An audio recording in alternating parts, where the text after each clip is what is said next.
Chers frères et sœurs, chers amis, bonjour. Bravo pour avoir bravé les intempéries. Sauf évidemment ceux qui nous regardent via les réseaux sociaux, parce que nous sommes filmés. Enfin moi surtout. Vous êtes filmés de nous, pas les premières raisons. Là où 2 ou 3 sont réunis en mon nom, dit le Sauveur, je suis au milieu d'eux. La grâce et la paix vous sont données de la part de Dieu notre Père et de Jésus-Christ notre Sauveur. Le Seigneur nous appelle, le Seigneur nous rassemble, le Seigneur nous unit. Je vous invite à vous lever pour invoquer le Seigneur avec le chant du premier spontané que vous trouvez sur la petite feuille qui est dans le livre de chants. Chantez à Dieu d'un même cœur.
Et je vous invite à poursuivre notre louange avec le chant du psaume 25, les strophes 1, 2 et 3. Psaume 25, strophes 1, 2 et 3.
Écoutons ce que Dieu attend de nous.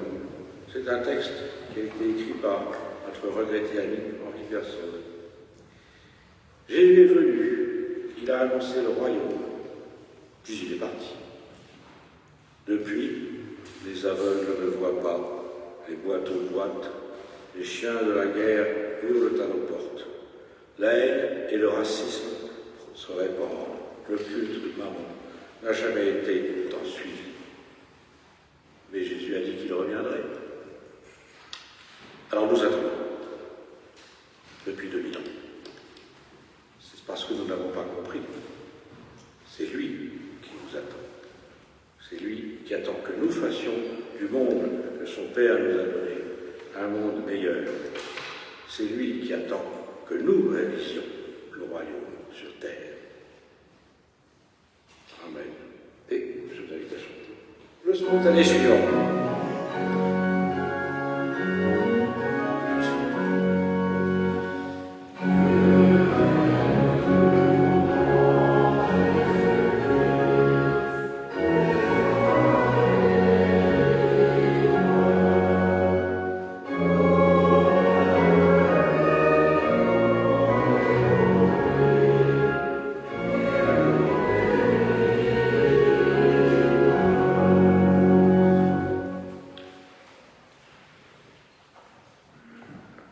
Reconnaissons notre péché.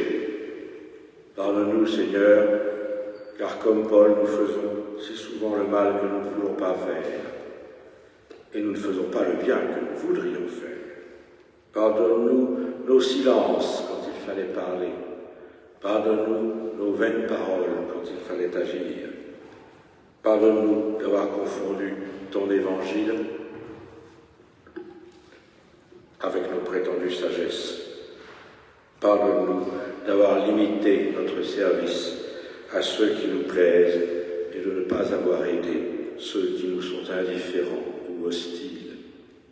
Pardonne-nous et aide-nous afin que nous apprenions chaque jour à mieux t'aimer et à mieux aimer notre prochain. Amen. Spontané suivant.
À vous lever pour entendre le pardon. Quand les montagnes s'effondreraient, dit Dieu, quand les collines chancelleraient, ma bonté pour toi ne faiblira point, et mon alliance de paix ne sera pas ébranlée. Que Dieu nous mette au cœur l'assurance de son pardon et qu'il nous donne de marcher vers le royaume. Et je vous invite à chanter le psaume 212, le cantique 212 en entier.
Nous prions. Au moment d'ouvrir ton livre, Seigneur, nous te prions. Nous te prions de nous donner la foi et l'intelligence de ces textes que les hommes entre le 9e siècle avant notre ère et le 1er siècle après la naissance de ton Fils ont rédigés. Ils étaient inspirés par toi, mais ils ont pu voir à travers le prisme des époques où ils vivaient. Permets-nous de percer le brouillard du temps. Et je vous invite à écouter la lecture du texte que je vais commenter tout à l'heure dans l'évangile de Luc, chapitre 10, versets 38 à 42. Oh, c'est une histoire bien connue. Pendant qu'ils étaient en route, il entra dans un village, et une femme du nom de Marthe le reçut dans sa maison. Elle avait une sœur, appelée Marie, qui s'assit aux pieds du Seigneur et qui écoutait sa parole. Marthe était absorbée par les nombreux soucis du service. Elle survint et dit « Seigneur, tu ne te mets pas en peine lorsque ma sœur me laisse seule pour servir? Dis-lui donc de m'aider. » Le Seigneur lui répondit « Marthe, Marthe, tu t'inquiètes et tu t'agites pour beaucoup de choses. Or, une seule chose est nécessaire. Marie a choisi la bonne part qui ne lui sera pas ôtée. Seigneur, ta parole est une lampe à mes pieds. Guide-nous par ta parole et qu'elle éclaire chaque jour de nos existences. Amen.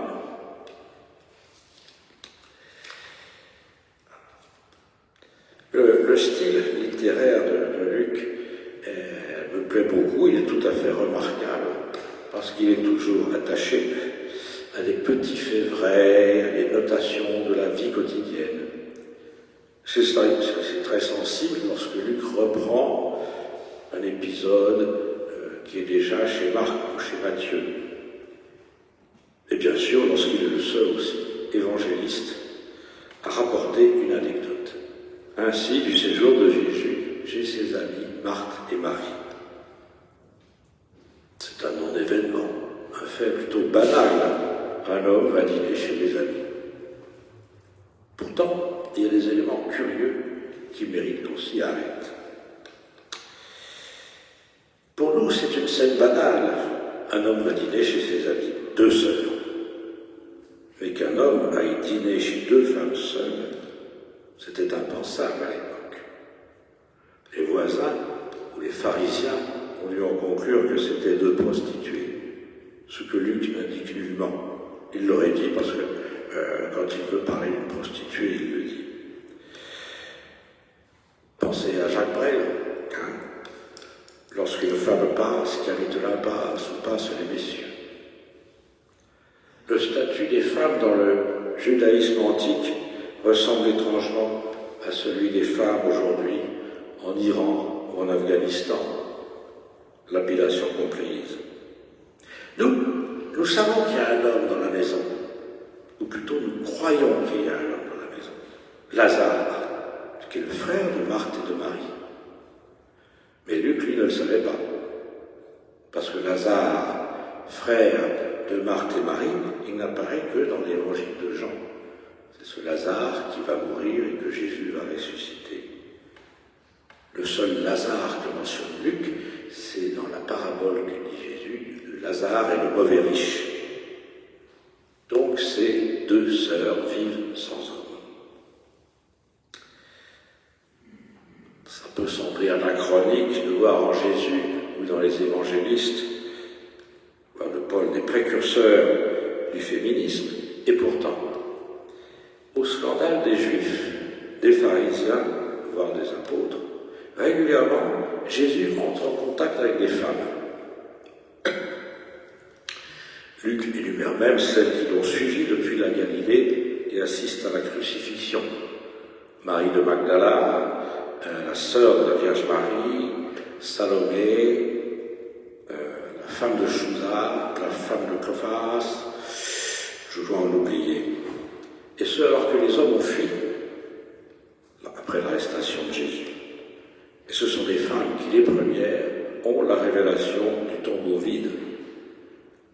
pas les mêmes dans les 4 évangiles, mais à chaque fois, c'est Marie de Magdala.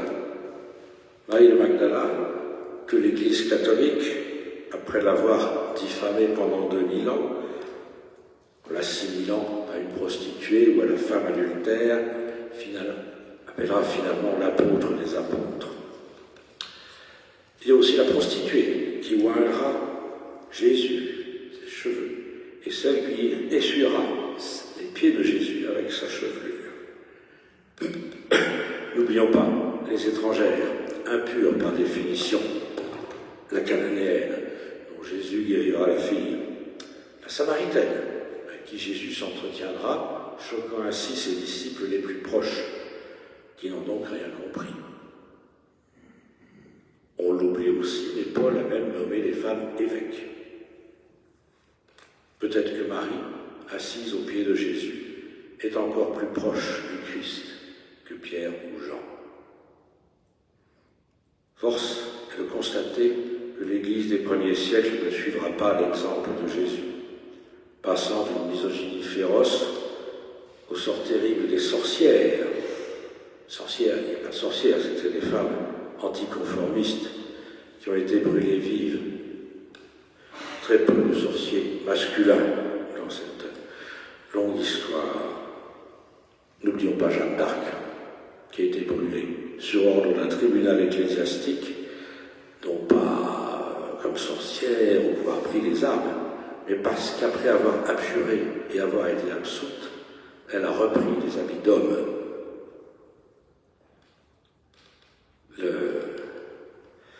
C'est une coïncidence, j'ai absolument pas fait exprès, je vous en parlerai tout à l'heure. Le film de jeudi prochain traite du sort des femmes dans le christianisme des premiers siècles. C'est l'histoire de Hypatie, qui était une scientifique d'Alexandrie au IVe siècle et qui a eu des gros soucis. Encore aujourd'hui, au XXIe siècle en France, c'est moins grave évidemment qu'en Iran, il y a des femmes qui risquent des amendes pour s'être habillées comme elles le souhaitent. Revenons au texte, à ces deux sœurs. Traditionnellement, on interprète cet épisode comme une illustration d'une opposition entre le matériel et le spirituel. Le matériel, c'est Marthe, absorbée par de multiples services, et le spirituel, Marie, qui écoute les propos de Jésus. Le terme opposition est d'ailleurs trop fort. Si Jésus explique que Marie a choisi la bonne part, il ne condamne pas pour autant Marthe. Il lui reproche seulement de privilégier les futilités. Tu t'inquiètes et tu t'agites pour beaucoup de choses. Une seule est nécessaire. Mais c'est plus une question de priorité que d'opposition. Si on accepte quelques exceptions extrêmes, comme le capitalisme prédateur ou la vie des ermites ou des stylites de l'autre, personne ne peut se séparer totalement le matériel du spirituel, et nous sommes tous et toutes des Marthes et des Maries. Il faut toutefois essayer d'être plus Marie que Marthe. Un texte d'André Gounel m'a indiqué une autre interprétation. Oui, je cite les sources. Et comme j'ai fait un peu d'anachronisme en faisant de Jésus et des évangélistes les précurseurs du féminisme, je vais faire de même ici. Alors évidemment, Luc ne pouvait pas imaginer la réforme luthérienne avec 500 ans d'avance. Comment conserver le lien avec le Christ? Comment garantir le salut? Eh bien, Marthe, avec ses multiples services qu'elle a compris, semble une illustration de la démarche du catholicisme médiéval, le salut par les œuvres. Et Marie, assise aux pieds de Jésus, écoutant ses propos, recevant donc ce qu'il donne, serait l'incarnation de la justification par la foi et le salut par la grâce. Bon, Luc, précurseur du protestantisme, n'exagère pas, mais on peut le lire ainsi. Jésus sera ainsi présent parmi nous, par sa parole, plus que par le repas que prépare Marthe. C'est la priorité de la prédication sur la scène. La bonne part, c'est donc l'accueil de l'enseignement du Christ et non l'accomplissement des rites et des sacrements. La parole ne s'enferme pas dans des rites. Nous respectons la liturgie, bien sûr, vous avez vu. Vincent Humbach remarquait, non sans humour, que les protestants libéraux étaient plus attachés à une liturgie classique, tout en manifestant leur libéralisme dans la prédication, que les traditionalistes. Ah, vous l'entendez pas, mais je mets des guillemets, qui eux sont beaucoup moins ouverts dans leurs analyses des textes.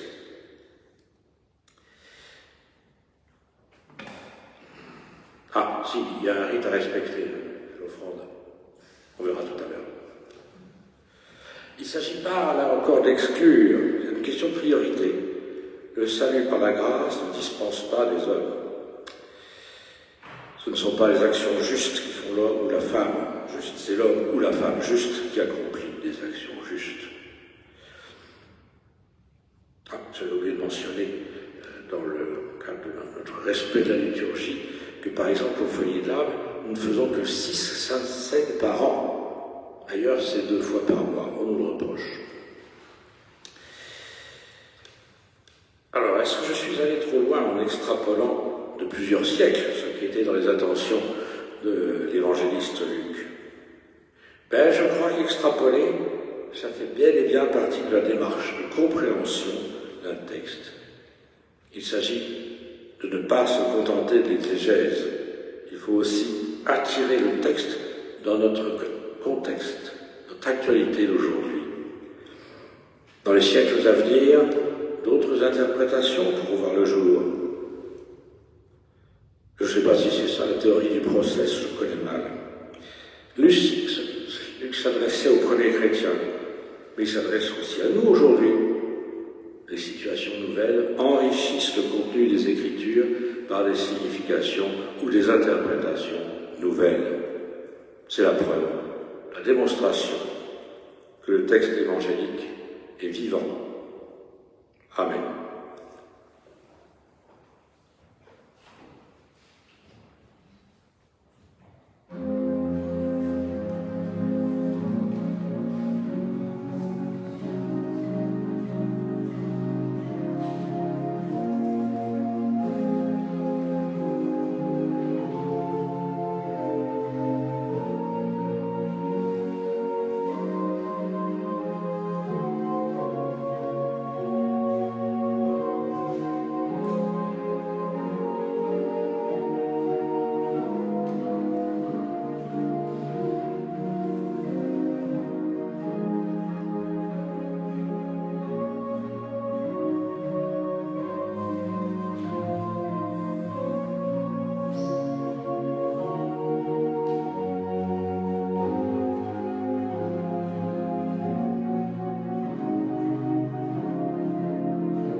professons la foi chrétienne.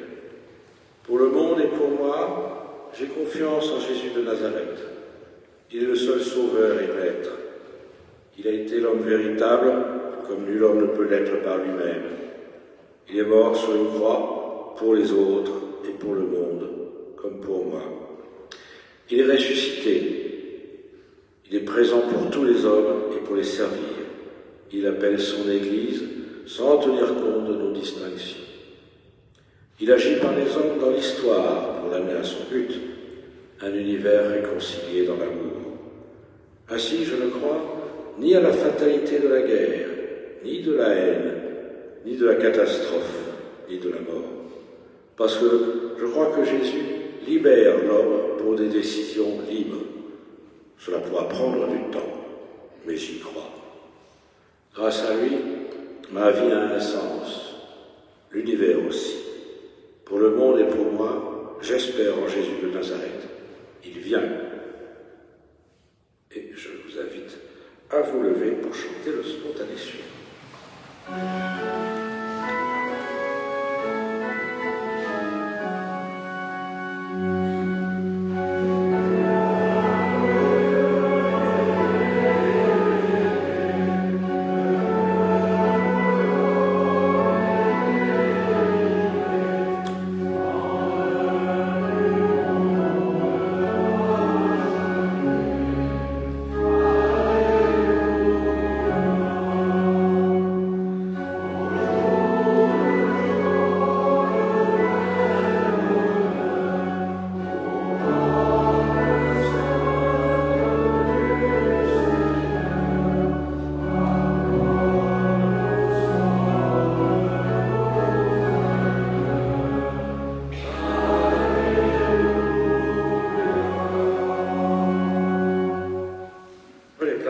C'est le moment des annonces relatives à la vie de notre paroisse.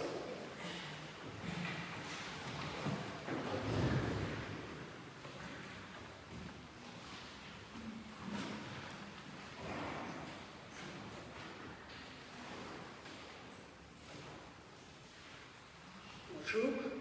D'abord, un grand merci à Guy pour la présidence de ce culte et un grand merci à Fred pour l'accompagnement musical. Alors pour aujourd'hui, il y a toujours la collecte alimentaire de l'entrée et je voudrais accueillir Quentin et Gabriel.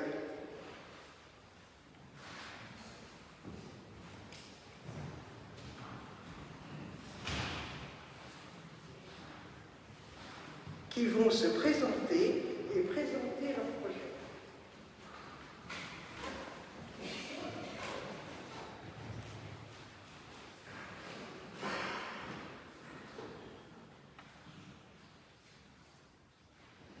Alors, bonjour à toutes et à tous. Déjà, merci de nous accueillir aujourd'hui. Moi, je me présente, je m'appelle Quentin. Et avec Gabriel, on vient vous parler de notre projet. Donc nous, on est l'équipe des BCBG, c'est-à-dire les aînés en dernière année donc de Bois-Colombes, de Bastille et de Gambetta. Et on était venus vous voir il y a quelques mois, je ne sais pas s'il y en a qui se rappellent, pour vous parler de notre projet. Mais suite à cette intervention, il y a eu pas mal de questions parce qu'à ce moment-là, notre projet n'était pas vraiment abouti. Et donc on revient vers vous aujourd'hui pour vous en dire un peu plus. Donc nous, cet été, on a décidé de partir du côté de Perpignan en partenariat avec l'association Welcome 66, donc, qui est une association qui s'est donnée pour mission de faciliter l'inclusion sociale et l'insertion professionnelle des mineurs non accompagnés, des demandeurs d'asile et des réfugiés. Donc en 2025, Welcome 66, c'est plus de 4350 participations, 65 ateliers informatiques, 61 ateliers artistiques, plus de 303 exilés différents, 470 ateliers de français dispensés, 31 activités dédiées aux femmes, 160 activités culturelles et 94 activités sportives. Donc nous, si on part avec eux, c'est avant tout pour rencontrer des gens, discuter et échanger avec les membres de l'association. Et dans un second temps, nous allons aussi pour organiser des activités, donc des activités qu'on a l'habitude de pratiquer au sein des scouts, donc des activités sportives et aussi interculturelles, afin de pouvoir mieux échanger et mieux comprendre ces personnes. Donc si vous avez des questions, n'hésitez pas à venir nous voir. On va organiser, comme la dernière fois, une vente de gâteaux à la sortie du culte. Et on a aussi mis en place une cagnotte afin de financer le coût d'achat de matériel pour les jeunes enfants. Donc tout ce qui va être de la papeterie en général. Donc n'hésitez pas à venir nous voir à la fin du culte. On sera ravis de répondre à vos questions. Voilà.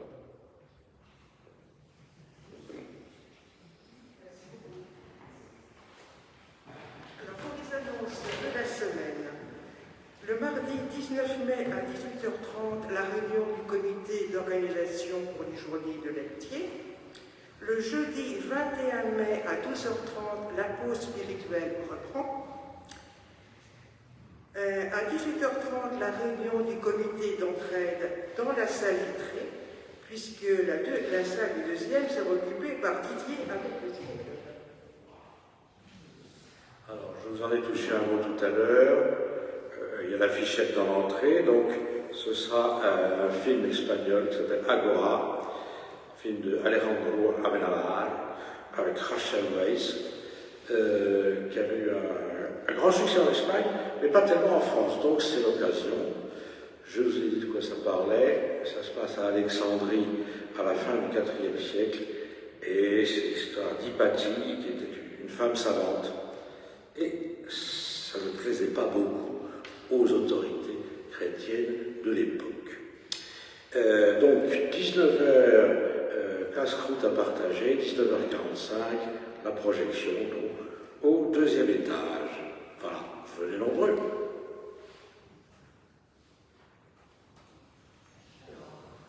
On finit la semaine, qui est bien occupée. Vendredi 22 à 19h30, nous avons la réunion Théopsycho. Peux-tu en dire un mot, Françoise ?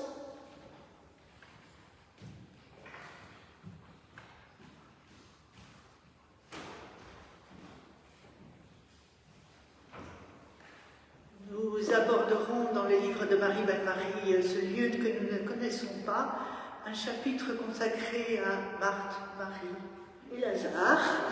Donc nous sommes dans une belle continuité et on poursuivra sur la résurrection de Lazare. Voilà.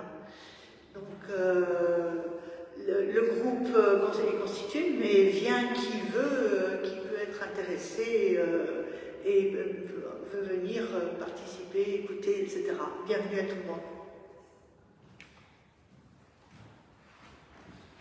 Alors, je finirai en vous annonçant que le culte de Pentecôte avec Sainte-Seine dimanche prochain sera présidé par Catherine Axelrad. Y a-t-il d'autres annonces ? Dominique, pas d'annonce ? Bon, alors, voilà pour les annonces. Merci.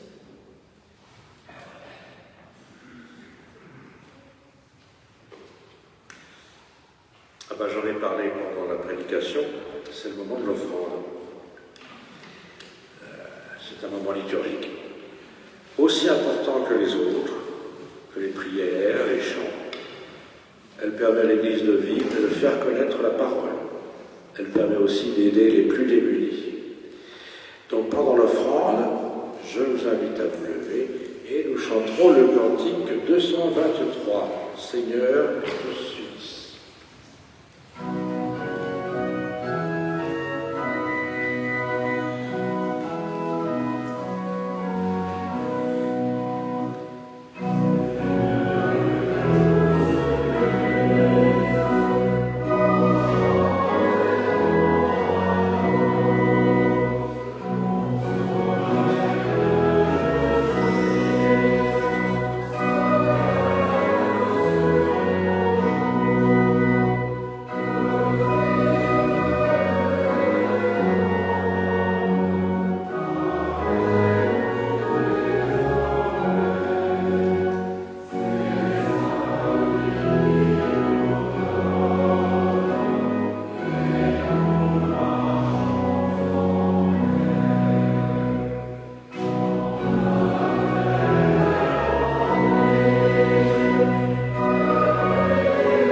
nous entrons dans le moment de l'intercession. Le mot intercession est trompeur puisque laisse penser que nous intercédons auprès de Dieu pour attirer son attention sur certaines situations. Bien entendu, Dieu n'a pas besoin qu'on le lui dise. Nous intercédons en réalité pour nous rappeler à nous ce que nous devons faire. Notre Père, nous te prions pour celles et ceux qui ont faim. Fais-nous découvrir la joie du partage. Nous te prions pour les immigrés et les exilés. Prépare-nous à les accueillir avec toutes leurs différences. Nous te prions pour ceux qui sont seuls. Conduis-nous à leur rencontre. Nous te prions pour les prisonniers. Rappelle-nous qu'ils ont droit au respect. Nous te prions pour les malades. Inspire-nous de leur offrir notre appui. Et nous...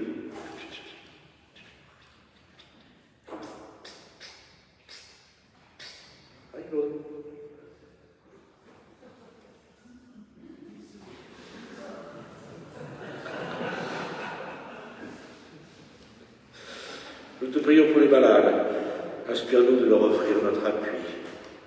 Et nous te prions, dans le secret de nos cœurs, pour ceux qui nous sont chers.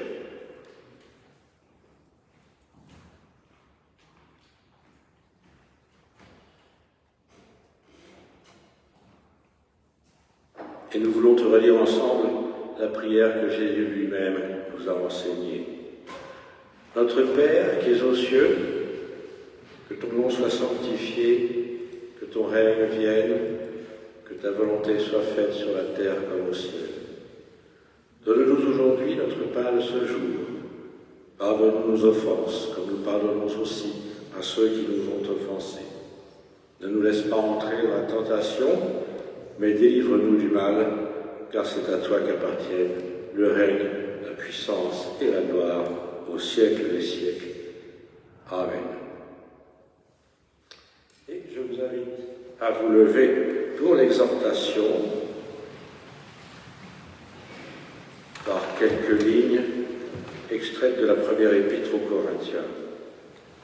L'aiguillon de la mort, c'est le péché, et la puissance du péché, c'est la loi.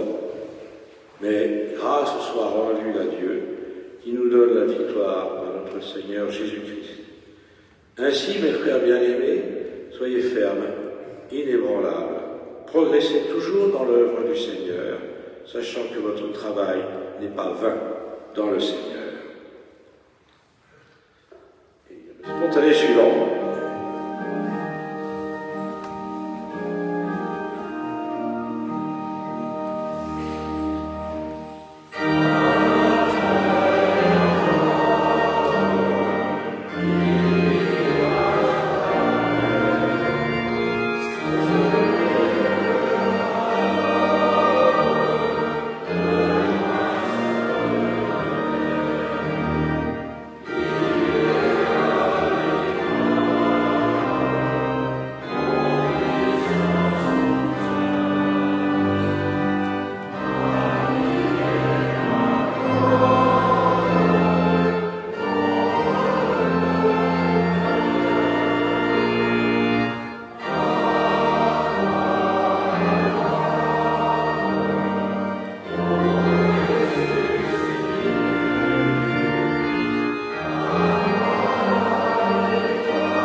Retrouver la vie quotidienne, nos habitudes, nos joies, nos soucis. Annoncer partout la bonne nouvelle de la grâce et la présence, toujours à nos côtés, du Sauveur. Que le Seigneur de la paix vous accompagne et vous donne lui-même la paix en tout temps, de toute manière.